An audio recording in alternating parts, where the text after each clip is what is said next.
సంవత్సరాల తరబడి ఎన్ని మందులు వాడినా మీ మోకాల నొప్పులు తగ్గట్లేదా? ప్రాణ పెయిన్ క్లినిక్ లో అత్యాధునిక చికిత్స. ఆత్మహత్య అంటూ తప్పుదోవ. అంత్యక్రియలు జరిగాక ఎఫ్ఐఆర్.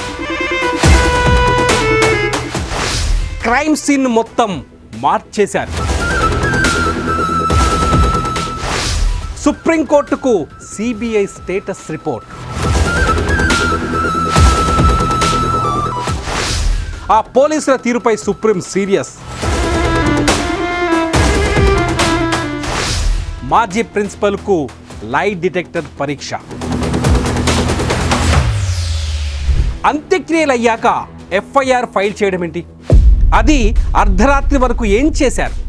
తీవ్ర గాయాలతో అర్ధనగ్న స్థితిలో చనిపోయి ఉంటే అసహజ మరణమని రికార్డుల్లో అంత ఆలస్యంగా రాయడానికి కారణమేంటి? అలాంటి మరణాన్ని చూసి ఆత్మహత్య చేసుకుందని పేరెంట్స్ ఏ రకంగా ఇన్ఫార్మ్ చేశారు?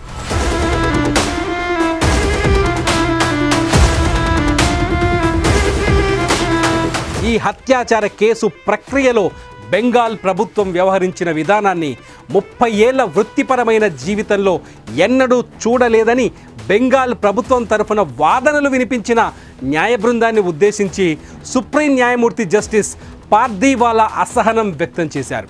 వెస్ట్ బెంగాల్లోని ఆర్జీకర్ మెడికల్ కాలేజీలో వైద్యురాలిపై హత్యాచార ఘటనను దేశ అత్యున్నత న్యాయస్థానం సుమోటోగా విచారిస్తోంది. ఈ కేసులో దర్యాప్తు చేపట్టిన సిబిఐ గురువారం కోర్టుకు స్టేటస్ రిపోర్టు సమర్పించింది. ఆ రిపోర్టులో సంచలన విషయాలు పేర్కొంది. తాము వెళ్లేసరికి క్రైమ్ సీన్ మొత్తాన్ని మార్చేశారని సిబిఐ స్పష్టం చేసింది. అసలు ఈ ఘటనపై కేసు నమోదు చేసిన 5 రోజుల తర్వాత దర్యాప్తును సిబిఐకి అప్పగించారు. ఇప్పుడు ఇన్వెస్టిగేషన్ సవాల్గా మారిందని తెలిపింది. యావత్ దేశాన్ని తీవ్ర దిగ్భ్రాంతిలోకి నెట్టిన కోల్కతా వైద్య విద్యార్థిని హత్యాచార ఘటనకు సంబంధించి సిబిఐ సంచలన అంశాలను లేవనెత్తింది.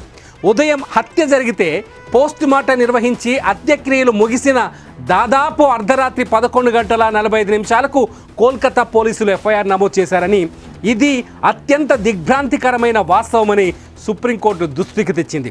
పైగా వైద్య విద్యార్థిని ఆత్మహత్య చేసుకుందంటూ పోలీసులే తల్లిదండ్రులకు సమాచారం ఇచ్చి కేసును తప్పుదోవ పట్టించే ప్రయత్నం చేశారని, ఆ తరువాతే హత్య అని చెప్పారని సిబిఐ తీవ్రంగా ఆక్షేపించింది. కేసులో వాస్తవాలను తొక్కిపెడుతున్నారనే అనుమానంతో హతురాలి సహచర వైద్యులు వీడియోగ్రఫీకి పట్టుబట్టడంతో పోస్ట్ మార్టం ప్రక్రియను వీడియో తీశారని నివేదికలో పేర్కొంది.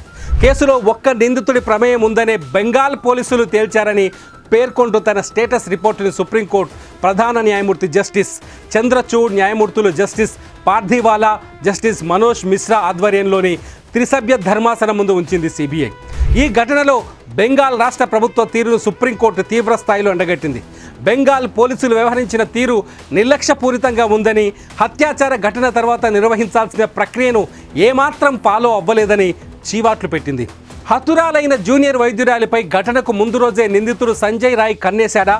సిబిఐలోని ఓ అధికారి మాటలు ఇవే సూచిస్తున్నాయి.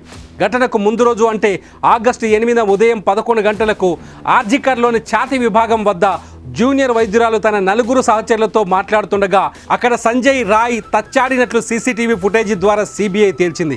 సిబిఐ వెల్లడించిన వివరాల ప్రకారం ఆ రోజు ఆసుపత్రిలో ఛాతీ విభాగం వద్ద జూనియర్ వైద్యురాలు ఆమె స్నేహితుల వైపు రాయ్ కొద్దిసేపు తదేకంగా చూసి అక్కడి నుంచి వెళ్ళాడు. ఆ రోజు రాత్రి కొందరు జూనియర్ వైద్యులతో కలిసి సంజయ్ రాయ్ డిన్నర్కు వెళ్ళి అర్ధరాత్రి 1 గంటకు 3rd ఫ్లోర్లోని కాన్ఫరెన్స్ హాల్లోకి ప్రవేశించాడు.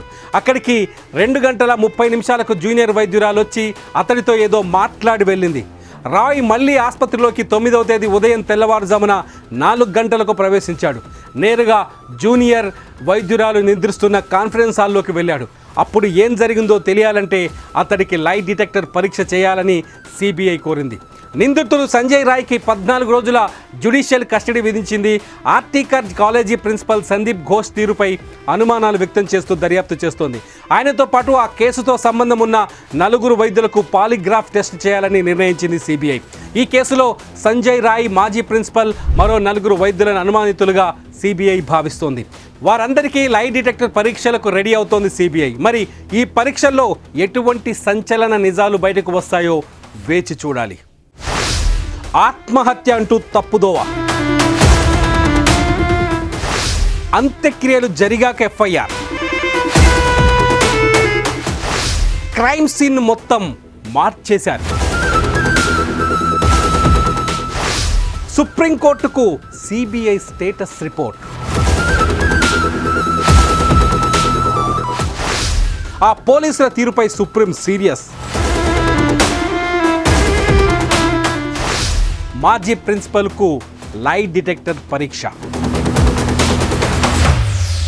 మీ బిజినెస్ ఏదైనా మీ ఊర్లో ప్రమోషన్ చేయాలంటే అది సుమన్ టీవీతోనే సాధ్యం. ఇప్పుడే సంప్రదించండి.